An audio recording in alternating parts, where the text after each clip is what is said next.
Vietnam. And for these sessions, I have the honor to invite His Excellencies Mr. Ito Naoki, the Japanese ambassador to Vietnam, as the moderator. And before we begin session 5, once again, we would highly appreciate your comments, your advice, your suggestions on how we can improve our program. So please scan the QR code that is on screen right now. If you don't, you might not be granted access for lunch. So do scan the QR code and provide your feedback and answer. Jane, have you done it yet? Okay. Okay, and don't forget, we are going to have a live commentary sessions commenting on the content in session 4 and session 5 coming right after this. And the live commentary sessions, once again, is moderated and participated by all female panels. His Excellencies, the floor is yours.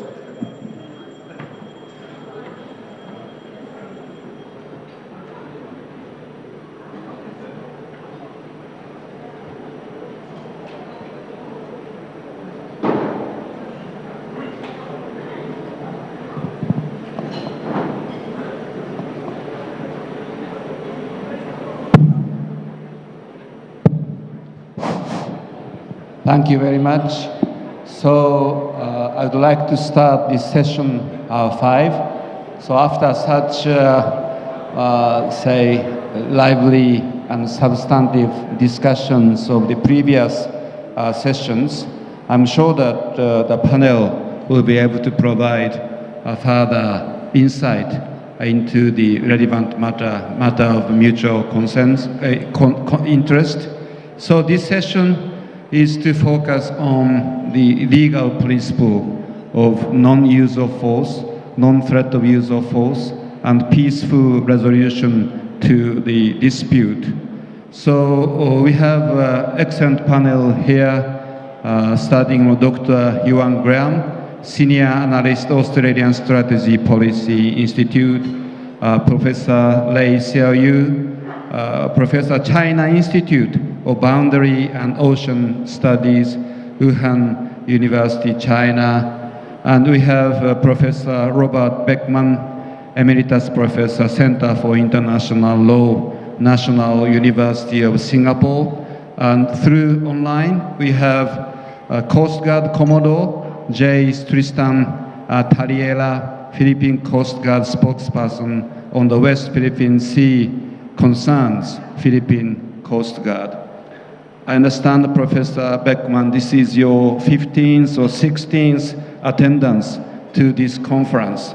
So Professor only missed once or twice out of 16 conferences organized by the DVA. So really wonderful to have such experienced panelists with us. So this panel is about this legal principle enshrined in Article 2, Paragraph 4 of United Nations Charter, and that was enshrined also UNCLOS Article 279.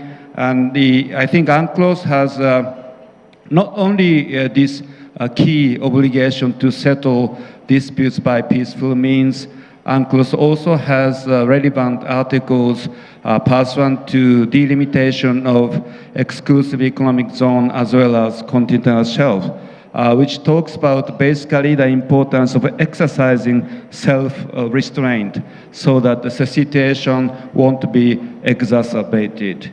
And I think those principles are in a way enshrined in the joint effort by ASEAN and China in the manner of declaration, DOC, which also talks about the importance of peaceful resolution, non-use of force, as well as the self-restraint part.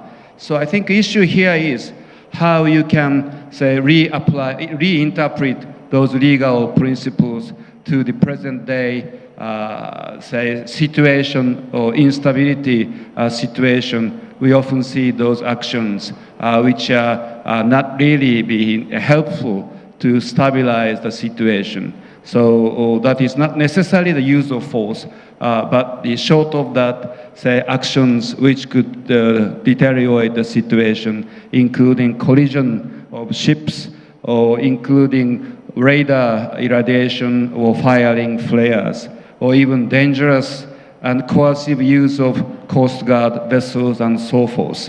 So I think the theme given to us is rather specific, but let's discuss this even from wider perspectives so that we will have a deep discussion on how we can reinterpret this legal principle, how we can apply the legal principle for the peaceful resolution of the dispute. So let's invite the first speaker, Dr. Ewan Graham, Senior Analyst of Australian Strategy Policy Institute. So I understand that you are going to talk about a broader perspective, geographical, geostrategic perspective as well. So floor is yours for 10 to 15 minutes. Thank you. Thanks very much, Ambassador, and thank you to the Diplomatic Academy of Vietnam for inviting me back to this fantastic conference.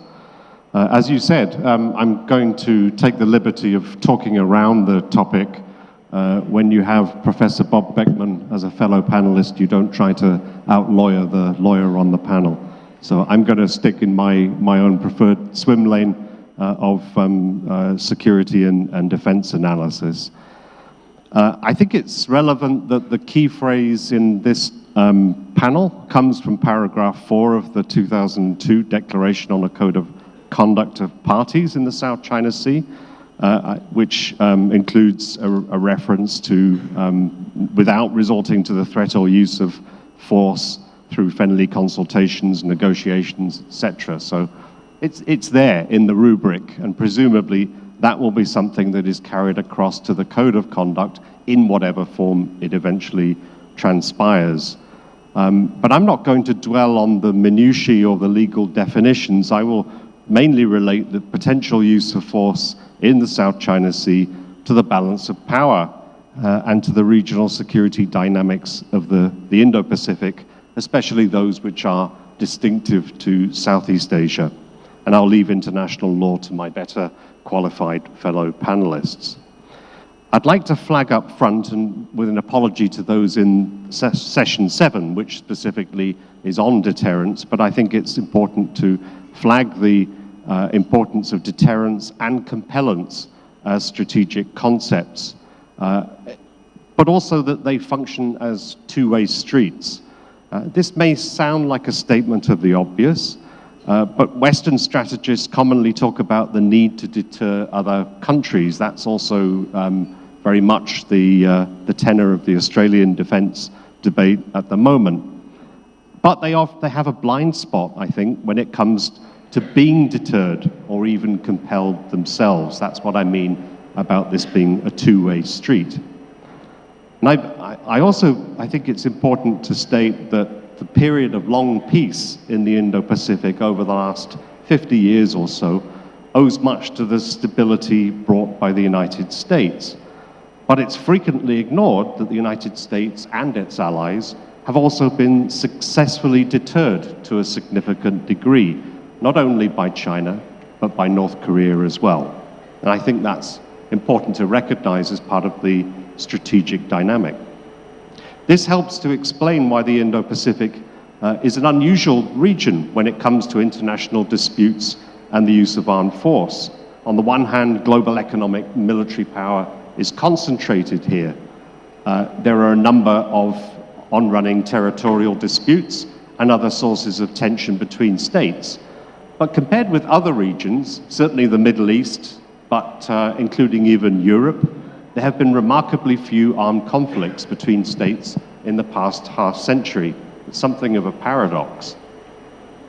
In East Asia, there have been sporadic armed incidents and recurrent crises, mainly on the Korean Peninsula. However, recently, the Taiwan Strait has emerged as an increasing focus of military tension, and it is now, I think, the region's most significant flashpoint, though that does not mean that conflict there is likely to be imminent. And in contrast with that picture up north in in Northeast Asia. Here in Southeast Asia, by contrast, there's been relatively few armed clashes. There was some cross-border fighting between Thailand and Cambodia last decade, but tensions have generally stayed below the threshold of armed force. Instead, internal conflicts are more endemic in Southeast Asia, for example, in Indonesia, Myanmar, and the Philippines, but these have mostly remained confined within state borders. The South China Sea has also experienced periodic armed clashes. The last serious one, at least with a military flavor, was back in 1988. Over the past 15 years or so, the South China Sea has become more associated with China's use of coercive tactics, including physical confrontation, but below the threshold of military force. Commonly called gray zone activities, these utilize a combination of military, paramilitary, and maritime militia vessels and personnel, presenting, I think, a clear threat of force. Southeast Asian states and transiting armed forces from outside the region on the receiving end of such gray zone compellence tactics have kept their own responses below the use of armed force. And indeed, we should acknowledge that applies to Southeast Asian states that dispute each other's maritime claims. It's not just about China. Among the non-littoral states, the United States maintains a transient military presence in the South China Sea, including through a rolling program of freedom of navigation operations, which physically assert the right of warships and aircraft to operate within sea and airspace where it is subject to excessive legal claims under international law. And US FONOPs, as they're commonly called, have regularly included the Spratly and Paracel Islands, and they are not targeted at any one state in particular, although they have been most associated with rebutting China's excessive and ambiguous claims in the South China Sea. And there are other navies, including Australia, that don't have a formalized navigation program, but also send their navies and air forces here to make a similar point. And that's essentially a peacetime activity. While China's modus operandi in the South China Sea has become synonymous, I think, with gray zone operations, within the past couple of years, these activities have assumed what we might call a darker shade of gray, as the number and intensity of incidents involving physical force and the threat of armed violence has increased. These appear to be aimed at compelling other claimants into accepting China's control over the South China Sea and, I would contend, by extension, the domination of Southeast Asia itself. The Philippines, in particular, has had to contend with much greater physicality from China's Coast Guard, and we'll no doubt hear more from Jay Tariella about that. The use of shouldering, high-pressure hosing, and ramming, although not unique to recent incidents, have taken the South China Sea in a more kinetic and worrisome direction this year. The most serious among these incidents has even triggered debate among Philippine and US academics and policymakers about whether China's actions against public vessels and Philippines armed forces personnel have crossed the threshold that would trigger the United States treaty alliance commitments. Vietnam has also recently protested the violent intimidation of its fishermen off the Paracel Islands, as been referred to by several other speakers in this conference. On the other side of the spectrum, however, we should also recognize that Malaysia, in the form of the Chief of Navy, recently commented that Chinese Coast Guard vessels operating off East Malaysia within Malaysia's exclusive economic zone have not employed, in his view, aggressive tactics against Malaysia's government vessels. These variations suggest that the intensity of actual or threatened force is used selectively by China, but compelling rival claimants into a state of compliance is China's common aim, I believe, in the South China Sea, and again, I will repeat, by extension, the whole of Southeast Asia. International law, and this is what I will say on the subject, in particular the UN Convention on the Law of the Sea, overwhelmingly supports the maritime jurisdiction of Southeast Asian littoral states. in comparison with China's legally baseless ambit claim in the South China Sea. This fact explains the policy emphasis placed by Southeast Asian countries on international law in their diplomacy, and it accounts for the focus on maritime law enforcement towards asserting and defending their claims. It has put legitimacy on their side. The problem, of course, is that power and legitimacy do not always coincide. A law enforcement-centered and transparency-based approach has obvious limitations where the threat or use of force is concerned, especially where one claimant possesses significantly greater capability and capacity than the others. And I think we've seen this dynamic playing out recently in the Philippines. Transparency has become a signature feature of Manila's approach and largely associated with the Philippine Coast Guard. One advantage of this has been that it has visibly mobilized international support for Manila from countries outside of Southeast Asia, including Australia and Japan, and from Europe. After running the gauntlet through a period of very high tension this year, Manila was notably able to negotiate a modus vivendi with Beijing, allowing it to resume resupply operations to its military garrison occupying Second Thomas Shoal. However, the value of transparency as a deterrent against the threat or use of force in the South China Sea appears much less clear. The fact that China stepped back from the brink at Second Thomas Shoal shows an appreciation that the situation there had become highly unpredictable given the potential for US military involvement. I find unpredictability has a neglected value in deterrence terms. In plain language, it's about keeping your opponent guessing. This, I find, is a more convincing explanation for the moderation of China's recent pressure tactics at Second Thomas Shoal rather than reputational concerns. Indeed, and the final point, the lesson from the more recent standoff involving a Philippine Coast Guard vessel and a large array of bigger Chinese vessels at Sabina Shoal appears to be that maritime law enforcement has very limited utility as a deterrent without an accompanying hard power presence at the scene. So in sum, the threat of force ultimately requires a credible guarantee of enforcement. Thank you.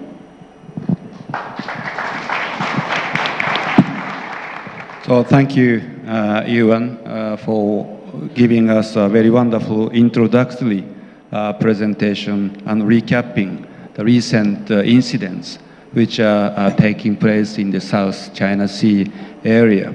So our next speaker is Professor Lei Xiaolu.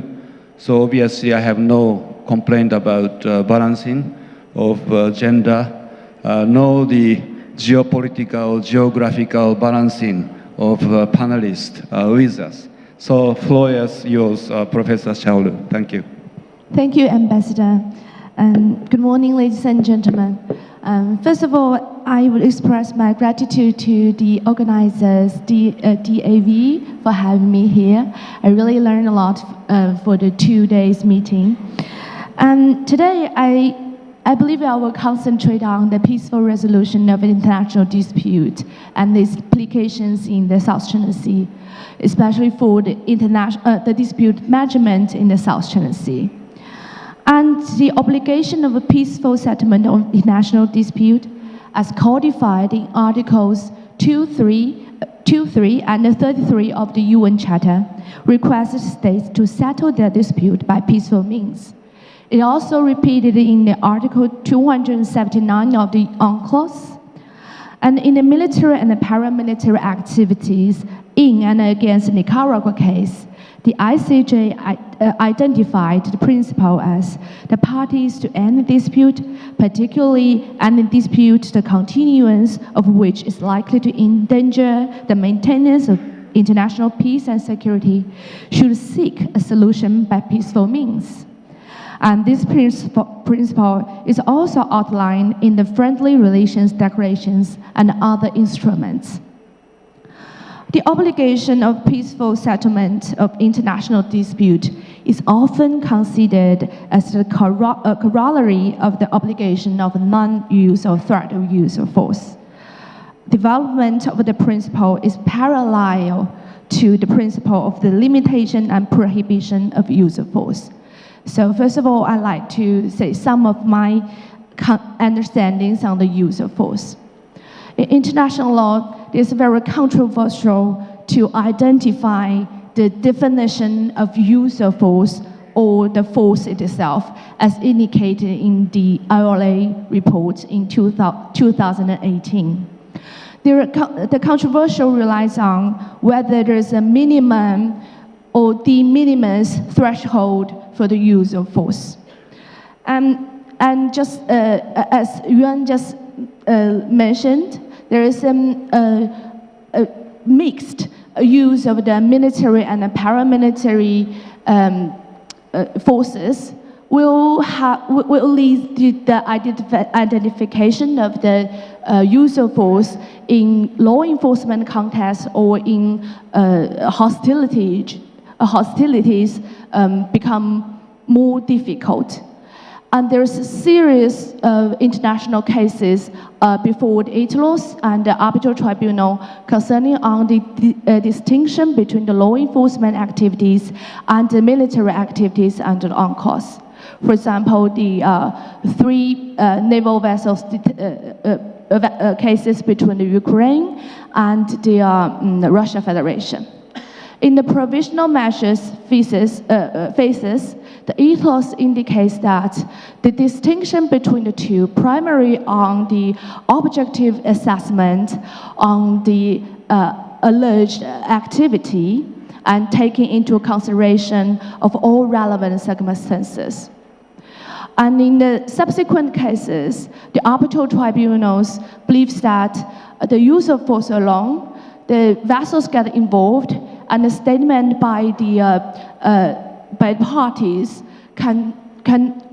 cannot solely decisive to reach a conclusion that whether the activity is military or law enforcement. And in the last arbitral award in 2022, the arbitral tribunal discovered that in the mixed nature of the dispute, the two characters may be interchangeable. The tribunal divided the whole process of detention of the Ukrainian naval vessels into three phases. In the first phase, the tribunal believes that it's a military activity contest. And in the last phase, the arbitral tribunal decided it's a law enforcement activity phase. But in the middle, the second, maybe there's a turning point on the second phase, but the final award has not come yet. So you will see that in many of the cases, to answer whether it's a use of force in law enforcement activity or use of force in hostilities is very difficult and never be a simple answer in nowadays. So that's my first point. And secondly, regarding to the management of the dispute in the South China Sea, I think although we have many disputes, and sometimes the territorial and maritime dispute takes patience, time to resolve. It will take decades to reach a final solution. But pending the final solution, the disputants are required to act self-restraint. And this self-restraint obligation is both under general international law as well as the DOC paragraph 5 asks the state not to inhabit the uninhabited features in the South China Sea. But when the accident happens, there must be some mechanism for the parties to get along with, to engage with those disputes. And in the South China Sea, for the regional level, the parties has DOC regimes and the COC consultations also on the conflict preventing issues. In bilateral levels, China and Vietnam, China and Malaysia and China and the Philippines both have a bilateral consultations mechanism on the South China Sea issues. And after the tensions at sea, in second half of this year, we see that there's intensified diplomatic communications between China and the Philippines to de-escalate the tensions at sea. Especially in July, the two parties reaffirmed that have arrangements for the resupply commission on the second Thomas Shore. And in September, the Philippines just complete its supply for the humanitarian necessities to the second Thomas Shore once. So we'll see that the bilateral diplomatic communications and the bilateral mechanisms for preventing the conflicts, it still works in the South China Sea. But one thing I noted that I'm really worried about that is there might be some diplomatic decoupling in this era, because while the diplomatic channel intensified to discuss how to de-escalate the conflict at sea, they have many arrangements and provisional arrangements, although not binding, but still there are some intrusions or some accidents or some tensions at sea. So, and I think this was also noted by some of other scholars in their observations. And if from the international perspective, if the outcome of the negotiation cannot be implemented in good faith at sea, I think the outcome of all the negotiation by the two parties will become meaningless. But to the end, I think that we still have the chance to maintain the peace and stability, and we have more patience. If we have more patience, we have more time. If we have to have a political will to maintain the peace and stability of this region, I think we will reach the final solution of the South China Sea dispute. Okay, I will stop here. Thank you. Thank you very much, Lei, for really comprehensive and excellent presentation, talking about the nature of law enforcement activities and its difference from the use of force in hostilities. Also, you focus the importance of DOC paragraph 5, self-restraint aspect, as well as the progress of bilateral consultations of China with some of the ASEAN countries and the challenges ahead of the progress of consultations. So our next speaker is Coast Guard Commodore J. Tristan Taliera, who is kindly accessing us through internet. So Commodore Taliera, floor is yours, please. Thank you, Your Excellency. In the aftermath of World War II, nations worldwide recognized the urgent need for unity to combat tyrants who disregard human rights and to oppose authoritarian aggressors threatening the sovereignty of other countries. This understanding led to the establishment of the United Nations, created primarily to foster international peace and security. According to its charter, the United Nations aims to take effective collective action to prevent and resolve threats to peace, curb acts of aggression, and promote the peaceful settlement of international disputes based on justice and international law. The UN Charter also underscores that all nations, regardless of their size, should enjoy equal rights. Notably, on the Article 2 of the Charter, it specifically states that the UN members must refrain from the threat or use of force against the territorial integrity of other nations in the international relations. Next slide. However, The recent aggressive actions and provocations by China in the West Philippine Sea and the broader South China Sea raise serious concern about the lessons learned from the two world wars. As the world's second largest significant military power, China not only challenges the maritime jurisdiction of Southeast Asian nations affected by its contentious 10-line claim, but also undermines the fundamental principles upon which the United Nations was founded. Beijing's blatant disregard for the standards outlined in the United Nations Convention of the Law of the Sea and the 2016 arbitral award is deeply troubling. The unlawful and excessive deployment of the People's Republic of China's maritime forces within the exclusive economic zones of the Philippines, Vietnam, Malaysia, Brunei, and Indonesia is both illegal and unacceptable. This behavior jeopardizes the integrity of the rules-based international order and threatens the regional peace and stability.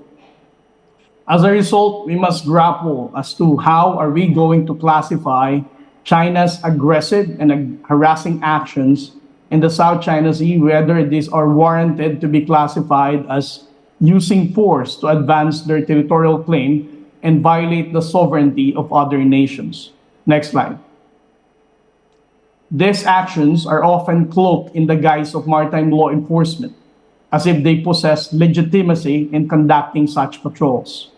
Following the Scarborough Shoal standoff in 2012, China recognized the advantages of deploying white-hulled vessels to avoid being labeled as a belligerent nation that threatens smaller countries while encroaching upon and exploiting these waters.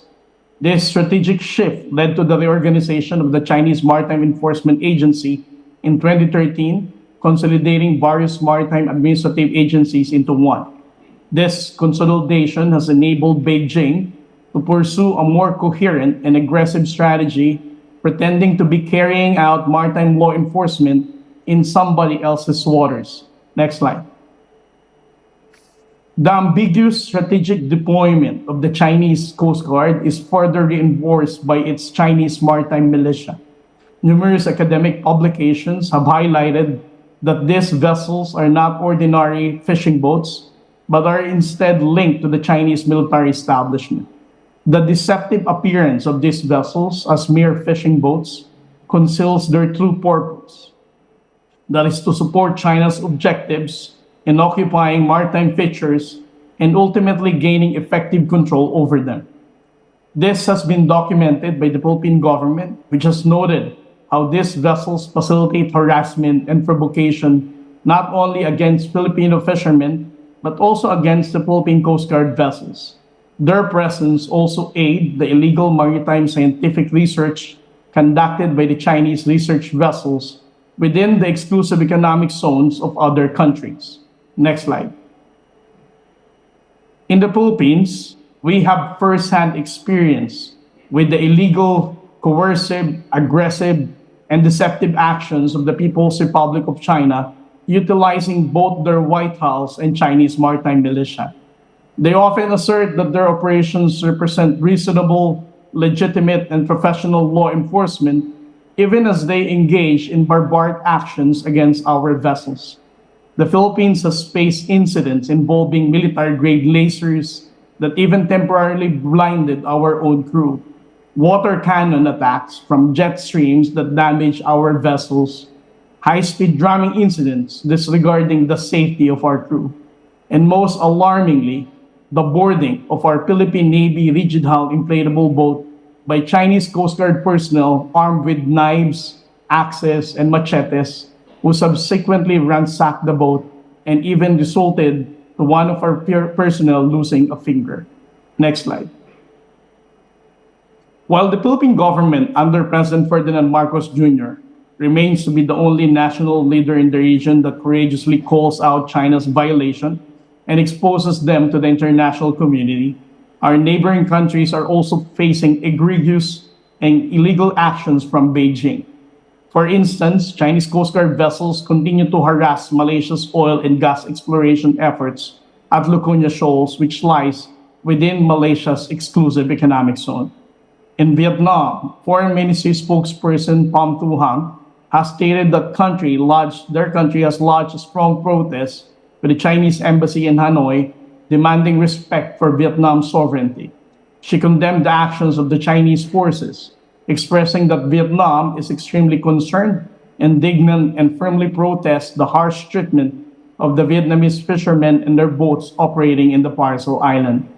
Meanwhile, in Indonesia, Bakamla just recently reported this Monday that they have expelled a Chinese Coast Guard vessel that had entered the waters of the Indonesian continental shelf near Natuna Island, presumably with the intent of disrupting ongoing survey activities in the areas. These incidents are no longer new.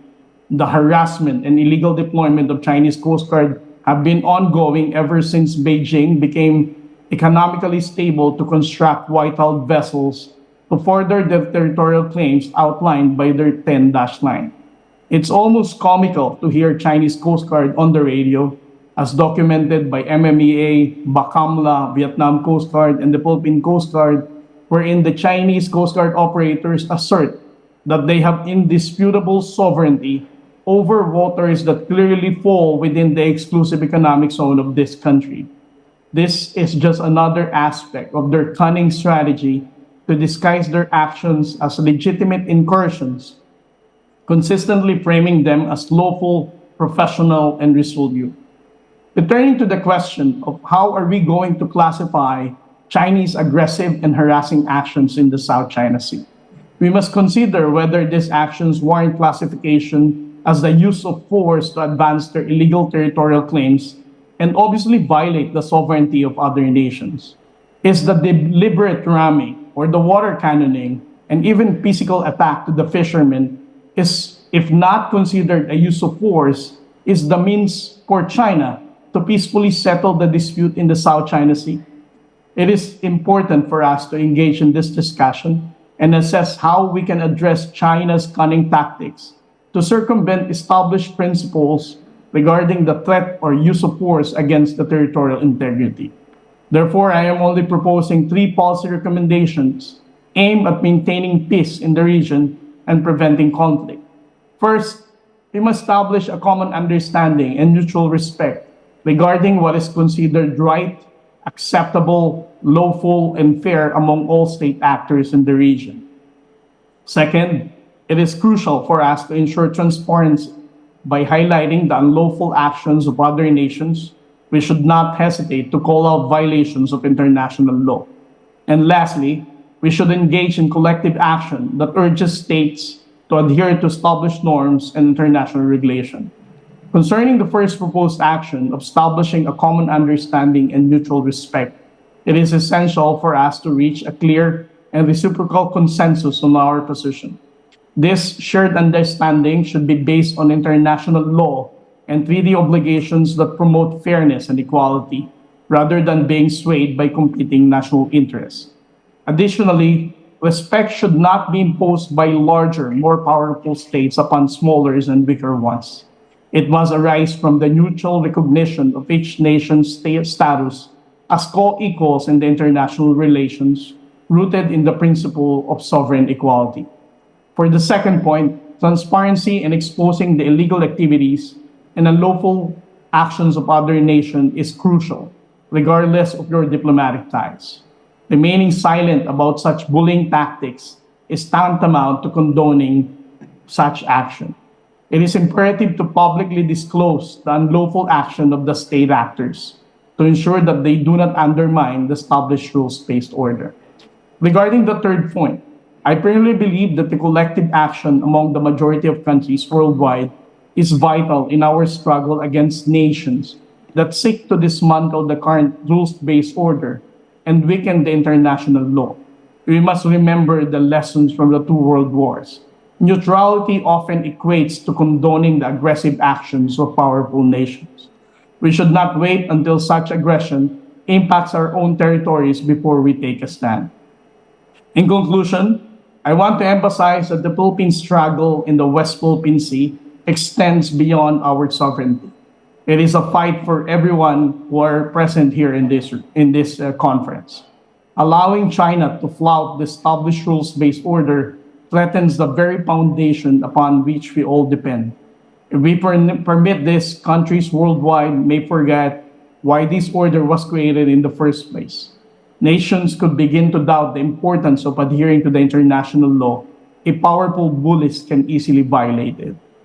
Therefore, I am appealing to everyone. We should not allow any state actors to circumvent the international law and to evade the provisions of the UN Charter, particularly in the threat or use of force against the territorial integrity. If we fail to act, the future of the younger generation will remain at risk. We must remember that the global peace we enjoy today is a legacy inherited from those who endured the horrors of war.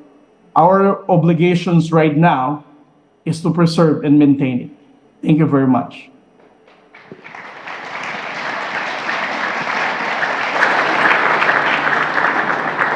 Thank you very much, Commodore Tariela, to share with us the perspectives of Filipino Coast Guard, including explanation of activities by Chinese Coast Guard, which shows some difficult situation and caused some concerning incidents to us. So now I would like to invite Professor Robert Beckman. I understand that the professor prepared some slides to explain the legal viewpoints on this subject of this session. So floor is yours, Professor Beckman. Thank you. Sound? Okay. I'm going to quickly go through some slides. I look at this issue from the perspective of an international lawyer. International conventions and gray zone activities, conventions in Southeast Asia are often described as aggression, armed attack, use of force, threat of force. The issue is, are the actions that are taking place actually meet the standard for those terms? How does international law define these terms? The Asia Maritime Transparency Initiative in Washington talks about the resupply missions to Second Thomas Shoal. Then they give their own definition of use of force, and they list, it includes various activities that China has undertaken. But this is not a legal definition accepted by most international lawyers. So what we're looking at is it an international armed conflict? You got the Geneva Conventions define an international armed conflict. It's a declared war or other armed conflict between two states. And I don't think we can describe what's happening on Second Thomas Shoal as an armed conflict between two states. UN Charter, as mentioned, is that you must settle disputes peacefully, but it's a threat of use of force. Now again, what is well, how do we define a use of force? Against the territorial integrity or political independence of a state, or in any other manner inconsistent. Article 51 talks about when you can act in self-defense. Self-defense is only if an armed attack occurs against a member of the UN. People describe these acts as aggression, but again, there's a legal definition of aggression. Use of armed force by a state against territorial integrity or political independence of another state. So when we describe the activities as aggressive, I would say, well, it's not an act of aggression as defined in the international law. And it's the U.S.-Philippines Mutual Defense Treaty talks about consultations between the two parties by an external armed attack. So again, the question is, what is an armed attack under international law? Recognizes that an armed attack declares that if act to meet the common dangers, they will consult with one another. But again, the question that self-defense treaty is triggered only when it's a level of an armed attack. So the gray zone activities, how does the lawyer classify them? use of non-military means below the threshold of an armed attack or an armed use of force could include the maritime militia, the fishing vessels of China, of course, which are out there anchoring in islands that are offshore features that China may claim. Maritime militia, there's the Coast Guard vessels, aggressive action by the Coast Guard vessels, claims to sovereignty over sovereign rights and jurisdiction. Again, if you look at the Chinese Coast Guard law, the Chinese Coast Guard can act in areas under China's jurisdiction. But there's no definition of areas subject to Chinese jurisdiction. And I think that is probably intentional. Because if you go back and look at the Chinese position on the South China Sea, they claim sovereign rights and jurisdiction over everything within the 9-dash line. Gray zone activities are sometimes used to support claims to sovereignty over offshore features or claims to rights and jurisdiction in the disputed maritime area. So that's the issue. The Coast Guard vessels are going out, exercising jurisdiction, showing China's presence in areas which are of questionable in terms of whether that actually is an area where China enjoys sovereign rights and jurisdiction. Gray zone activities, again, threat or use of force by a state against another state, questionable. Active aggression, more questionable. Armed attack, again, was there an armed attack? That's a highly questionable whether these thresholds are reached.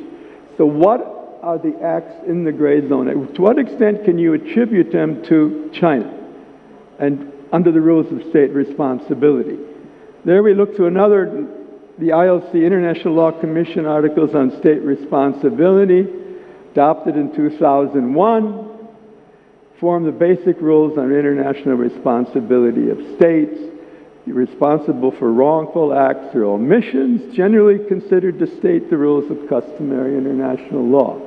Now, elements must be an international wrongful act of a state when conduct consisting of an act or omission, think Coast Guard, is attributable to the state.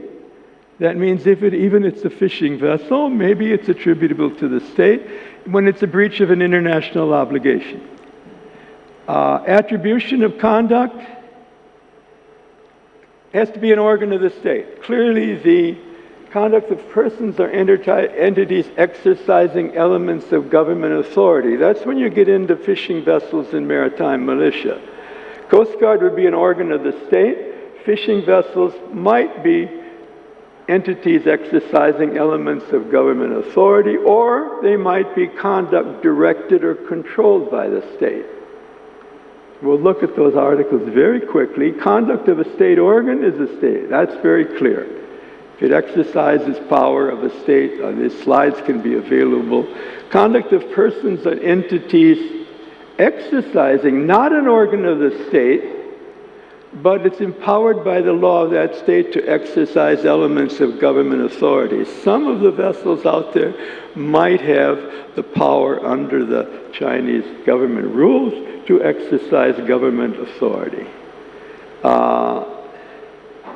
Provided the person or entity is acting in that capacity at the time. But here is where the fishing vessels may come in. The conduct of a person or a group of persons shall be an act of the state if it's acting on the instructions or under the direction and control of the state. So if it could be shown that the fishing vessels are actually under the direction and control of Coast Guard or Navy vessels, then they would be an act of the state of China. That would be the argument behind that. So the allegations of gray zone activities, China is using the gray zone activities to support their maritime claims in the South China Sea. The claims to sovereignty over the geographic features into the maritime zones that surround them, and claims to sovereign rights and jurisdiction everywhere within the 9- or 10- line, however you want to look at it. The claims that provide to prohibit or regulate passage of foreign ships in waters surrounding the disputed areas. Some of the tensions are, if it's a disputed feature, China Coast Guard wants to regulate the passage of foreign ships in those waters. Again, the question comes down to when is the state internationally responsible for the gray zone activities? For maritime militia under its jurisdiction, is there evidence that the fishing vessels are under direction and control? That's what we should be looking for. When do the activities constitute a threat or use of force or armed attack? And how do we develop rules and principles that incorporate these gray zone activities into some rules, or at least some practice that we are best practice for the region? To me, I look at these issues not under the rules of use of force. They're actually rules that are governed by the law of the sea.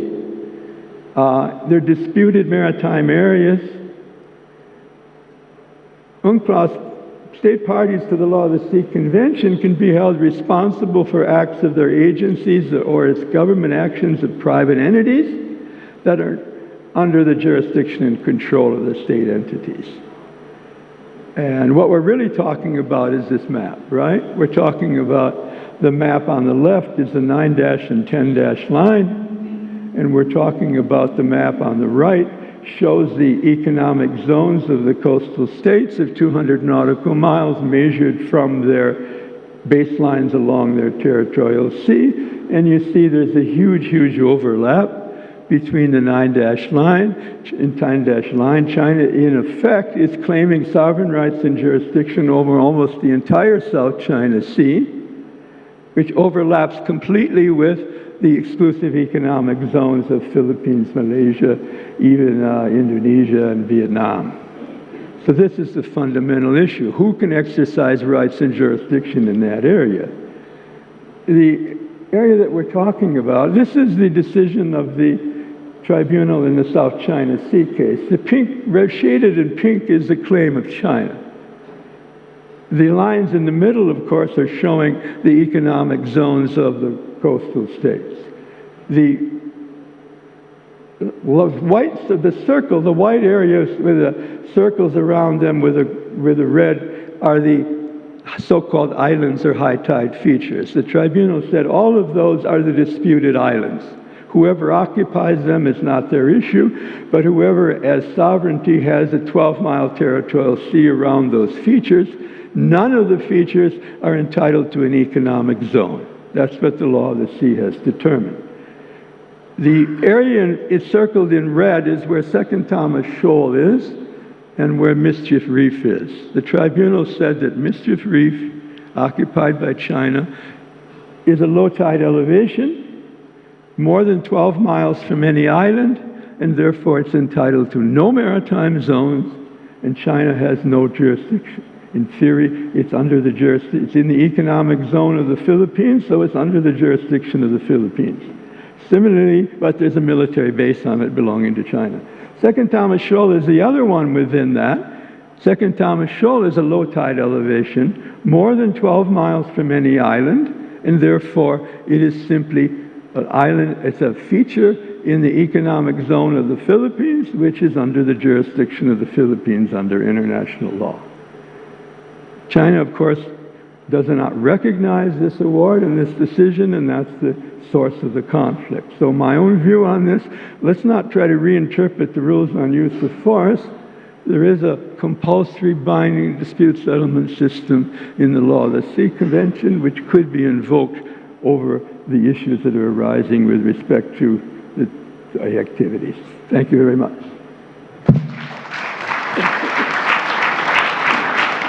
Thank you very much, Professor Beckham. So, giving us clarity on international law and gray zone activities. So it was very, very, I think, useful and significant explanation as we come to this Q&A session. So we have over 20 minutes for Q&A session. So if you have any question or comment, please raise your hand. I think, gentleman, the second row, you raise your hand first, so yes, please. I am Renato from the Philippines. I would like to address my comment to Professor Lee.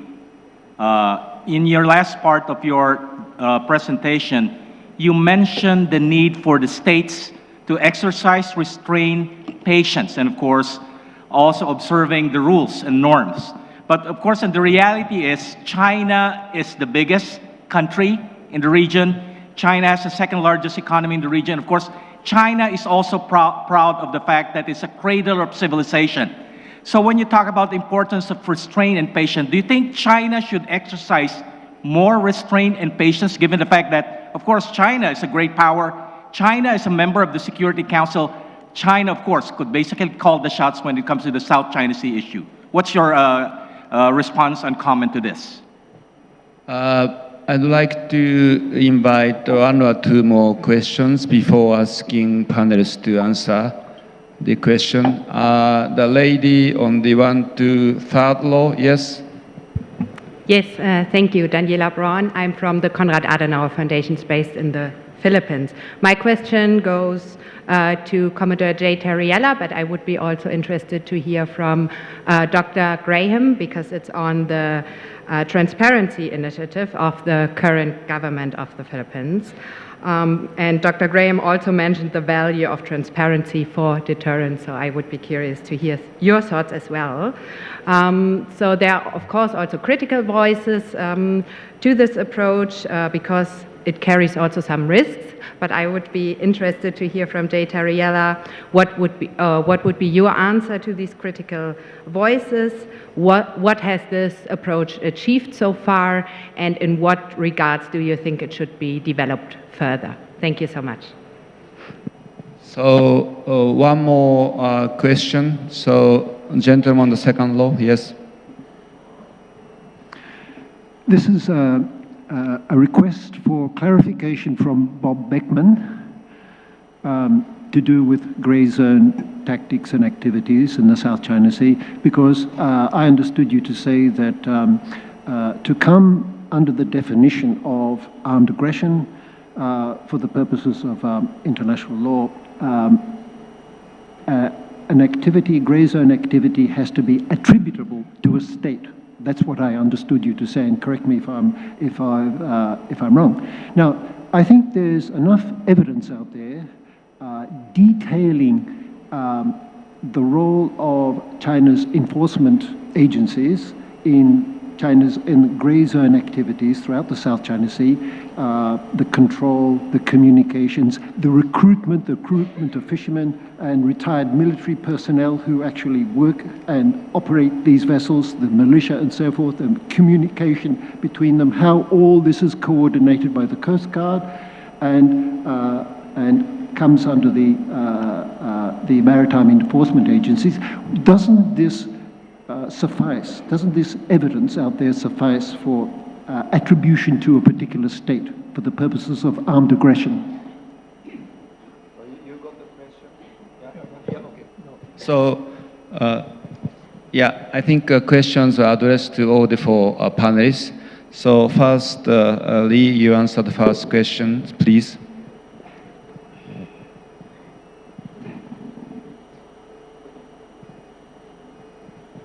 Well, I'm not quite sure whether my understanding is correct or not. Does you ask about when China argues that we need patience to resolve all dispute, but remains the strong power, it's not appropriate for the China as a great power to ask patience for resolution of the dispute, or is that correct? China should show more patience and restraint because it's a bigger power. Okay. As the saying goes, greater power, more responsibility. Will this apply to China? Okay, I think while China already shows much patience for the resolution of the dispute, taking the Tonkin Bay delimitation between the China and Vietnam, for example, it takes decades for both parties to make that conclusion. So China is always very patient for the final solution and the durable solution of all the dispute. You will notice that China erased 2 segments of the Dacian line in Tonkin Gulf while they began to negotiate with Vietnam. So I think that is the line is negotiable. But the thing is that everyone should be sit down in good faith to talk about that issue and to make a final solution, a durable solution for each of the parties. So that's my answer. Thank you very much. So about the second question, can I ask Yuan to answer first? Thanks. Well, I'm not I'm not the Philippines Coast Guard official, so I will let Jay answer from that perspective. But I think my point is a simple one, that transparency has advantages. As you said, it also has risks. I don't think it's a standalone strategy. It has to take part in a wider context in which if you're going to aim for the moral high ground, then you better be prepared to defend it. And I think that without the means to defend it, the Philippines doesn't just risk being thrown under the bus by others, it could potentially throw itself under the bus. And I think we've seen some of the pitfalls of that with the recent standoff at Sabina Shoal, where the crew of the vessel were left in a poor physical condition. And I think that highlighted also the lack of coordination across government. If you're going to do something like this, it needs to be a properly joined up, centrally coordinated strategy. I think the Philippines has made obvious progress on that with the moves to implement a maritime coordination mechanism under the president. So I think the problem is understood, but it's still a work in progress, as I understand. I'm taking nothing away from the bravery of those who are at the front line involved. I think the bigger picture is that the Philippines is in a David and Goliath struggle and doing its best under very difficult circumstances. But I think the power element also needs to be pragmatically part of any strategy that's involved. Thank you, Yuan. So may I invite Commodore Taliera to respond? Thank you, Your Excellency. Yes, I would like to build on the response of Yuan. When the Transparency Initiative of the Philippine government was launched as early as the first quarter of 2023, the National Task Force West Philippine Sea never really promised that the Transparency Initiative is a silver bullet to change the behavior of China, to compel China to adhere to the international law. When we first launched the Transparency Initiative, we told the public and the international community it has two main objectives. The first one is to make the Filipino people aware of what's really happening in the West Philippine Sea. It is important for us to note that President Bongbong Marcos has inherited the nation from President Duterte, wherein there is a very limited information that were provided to the Filipino people. This is the reason why there are a lot of misinformation and fake news that dominated the media because of lack of information. So for President Bongbong Marcos, for him to deliver his commitment of not surrendering a square inch of our territory to any foreign power, he must be able to make the Filipino united and understand what are we fighting for. So that was the first objective. And the second objective is for the international community also to be fully aware of the level of aggression of the People's Republic of China is doing in the West Philippine Sea. And for more than a year now, we already saw a tremendous support from the international community. Before, there were only the usual allies of the Philippines who support our capability in our position, the West Philippine Sea. But it's not just the United States, Australia, or Japan. We are now also receiving commitment from the members of the European Union condemning the aggressive action of China.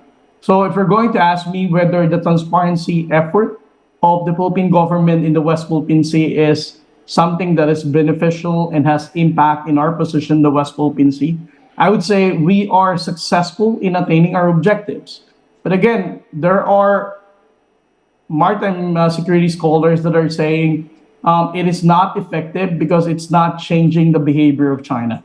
With or without some calibration on the part of the People's Republic of China, what is important for us is to make the Filipino people united and understand what are we fighting for, and for the international community to understand that the West Philippine Sea fight is not just for our sovereignty, but this is actually an attack on the rules-based order that we all need to defend.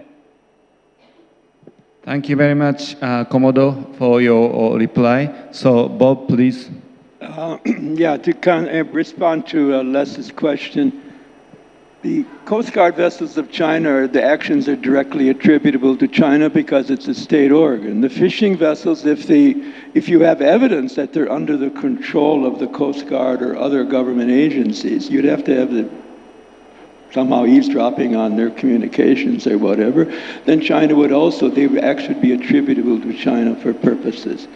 But trying to say it's armed aggression is a very high threshold. I would simply say it's an illegal exercise of jurisdiction in an area in the South China Sea that lawfully is under the jurisdiction of the Philippines. Take the easy route, right? Thank you. There are questions through the screen addressed to Lei. So, sorry.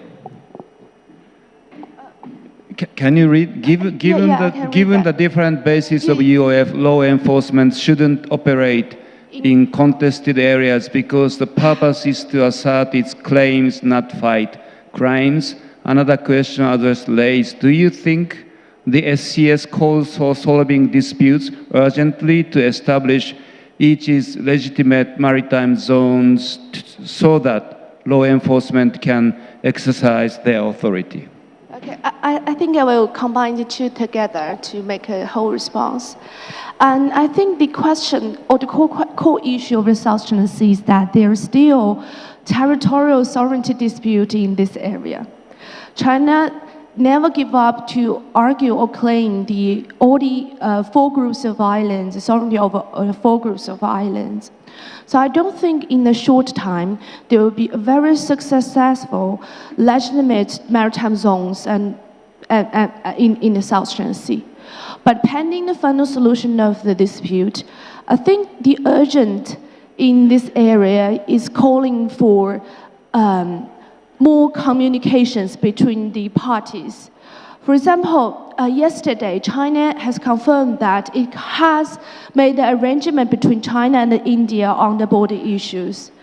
And this mechanism not only involves diplomats, but also involves the military level and military officials there.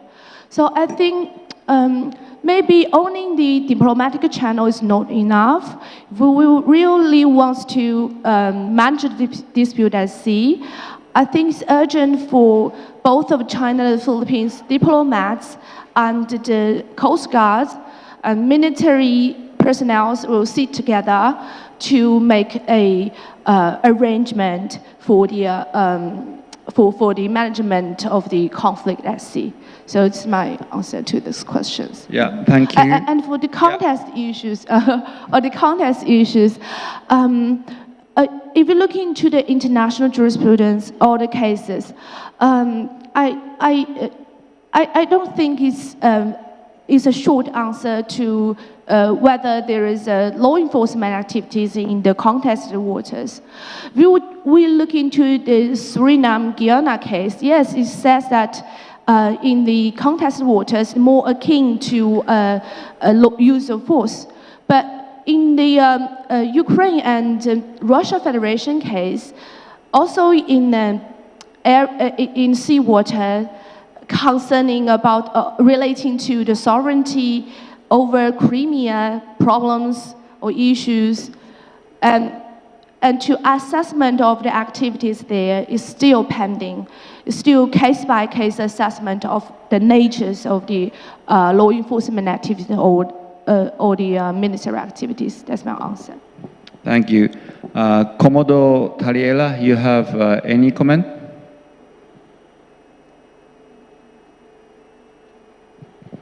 You are muted. Regarding the question about the call for the purpose of the law enforcement agencies, I'd like to weigh in on this question. One of the main reasons why Southeast Asian countries, to include Vietnam, Malaysia, Indonesia, and Philippines, are building Coast Guard, it's because of the 2002 DOC.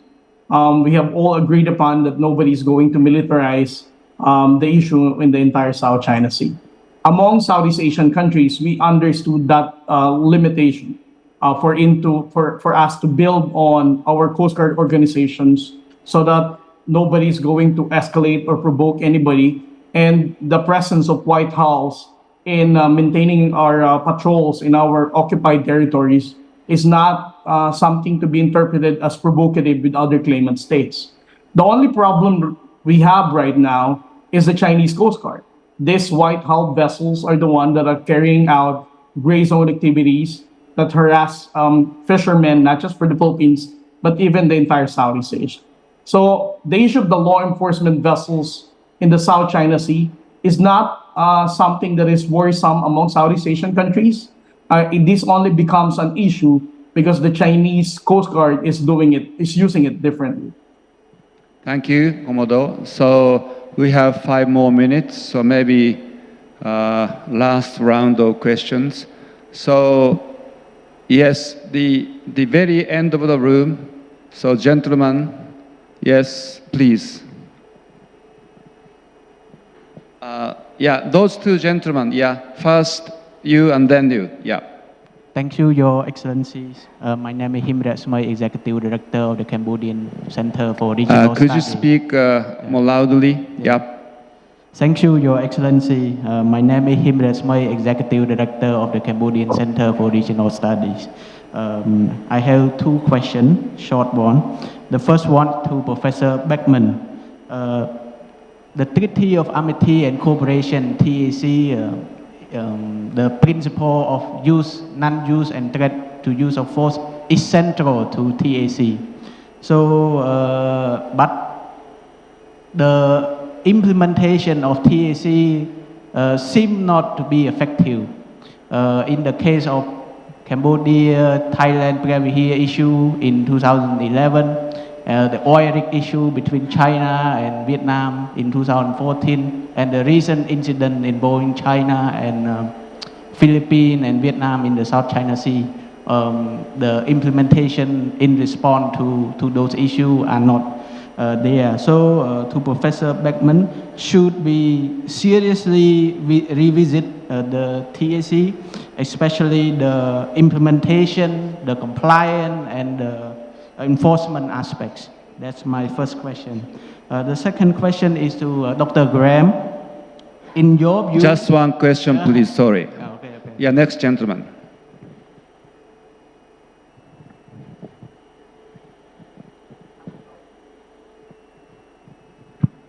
I'm Dr. Bao Yinan from Huayang Maritime Center for Huayang Center for Maritime Cooperation and Ocean Governance, based in Haikou, China. I would like to ask Commodore Terrelia, with due respect, I want to speak out about the truth at Second Thomas Shore. Back in May 1999, the Philippines intentionally beached its... Please ask question. Beach its BRP Sierra Madre at Second Thomas Shore, and it remains there for more than 25 years. According to the South China Sea Arbitration Award and the Filipino official position, the Second Thomas Shore is a low tide elevation and cannot be occupied. But the Philippines Navy, that warship has de facto occupation at Second Thomas Shore for more than 25 years. Don't you think it's contradictory to your official position? And what's the legal rationale behind that? Thank you. Okay, so the final question. So anybody? Yes, please. Yeah, thanks very much. The question I've got is on the application of the rules on the threat or use of force, and I think some of the panelists have talked about whether it's kind of jurisdictional activity. I want to ask them what they thought about the Guyana-Suriname arbitration. In that case, the Surinese Navy was in a disputed water in the EEZ of what was then found to be Guyana. It was an armed vessel, but they didn't use force, but they essentially ordered this drill ship to leave. And the arbitral tribunal said that this amounted essentially to the threat of use of force in contravention of the Convention, the UN Charter, and general international law. And this essentially was in the EEZ and on a drill ship that actually wasn't then drilling, and it was actually US owned and operated. So I just wonder if you think the arbitral tribunal got that right. Are these the right framework to look at these types of incidents in the UN Charter, or should it be, as you're suggesting, perhaps another framework within the law of the sea? Thanks. Professor, I think two questions are addressed to you, so if you could. Thank you, Andrew. I would argue you probably should do it under the law of the sea, but I would look at Guyana-Suriname, but also the jurisprudence that's coming out of the case between Ukraine and Russia is very messy. We'll have to look at that as well. But I think that would be clearly an authority you would look at. But what you want to argue is an illegal exercise of jurisdiction. Whether you want to jump to the level of legal use of force, to me, it doesn't make any difference. What the key is, you want the tribunal to rule the action was illegal. In terms of re-examining the TAC, I'm not sure. What I would recommend that Cambodia do would be to ratify the Law of the Sea Convention. They're the only ASEAN country that is not a party to the Law of the Sea Convention. That gives you the entire framework with the compulsory binding dispute settlement system. So, Professor Lei, if you have any supplementary reply to the questions? No? Okay. So the last answer should come from Commodore Taliela, please. Thank you, Your Excellency. I'd like to respond to the question of my Chinese friend.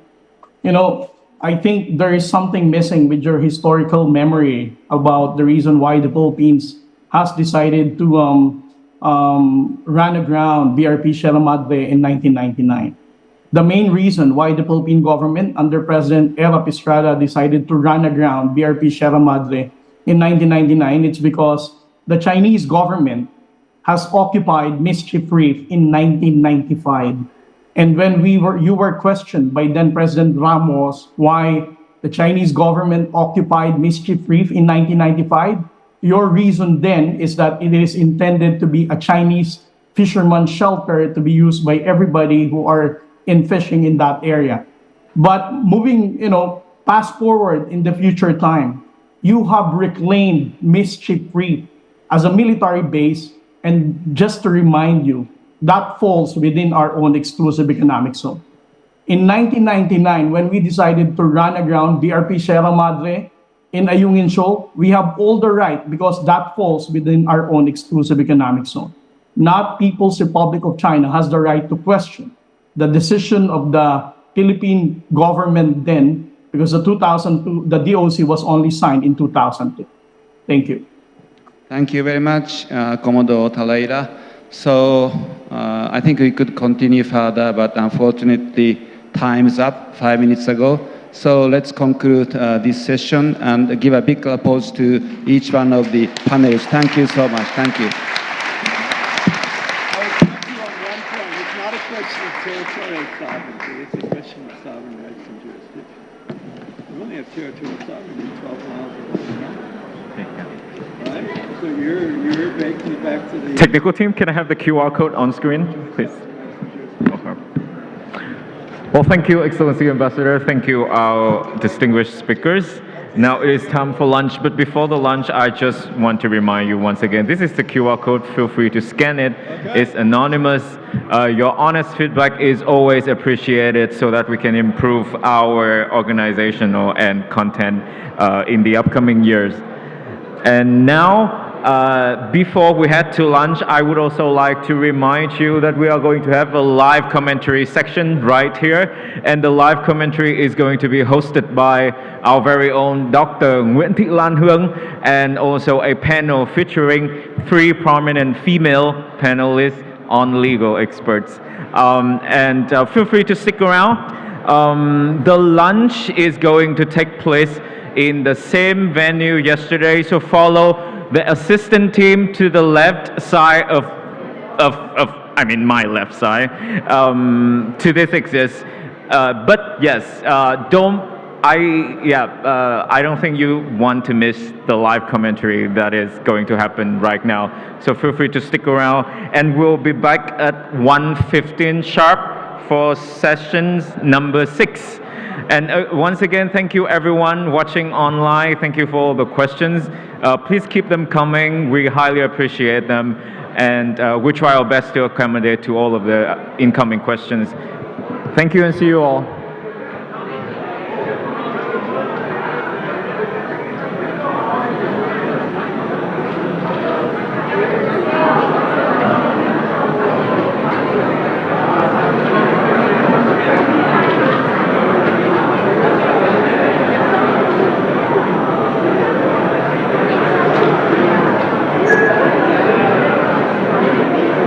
The South China Sea stands as a pivotal maritime crossroads, rich in resources and strategic importance to many countries. However, it's also a hotspot where competing interests clash, creating tensions that extend far beyond its waters. Now is the time to come together and find common ground. For 16 years, the South China Sea Conference has brought top experts from around the world to one table. Here, they share ideas on how to keep peace and stability in the South China Sea. By joining forces, we can build a safer and more stable future for the region. The 15th edition of the South China Sea International Conference took place in 2023, successfully convening under the theme, Illuminate the Gray, Light Up the Green. The conference witnessed the presence of more than 200 delegates attending in person and nearly 250 delegates via online platform, as well as nearly 50 speakers who are reputable experts from nearly 20 countries, alongside close to 70 delegates from foreign representative agencies in the nation. The in-depth discussions and practical policy recommendations marked the success of the 15th conference in 2023. Session 1,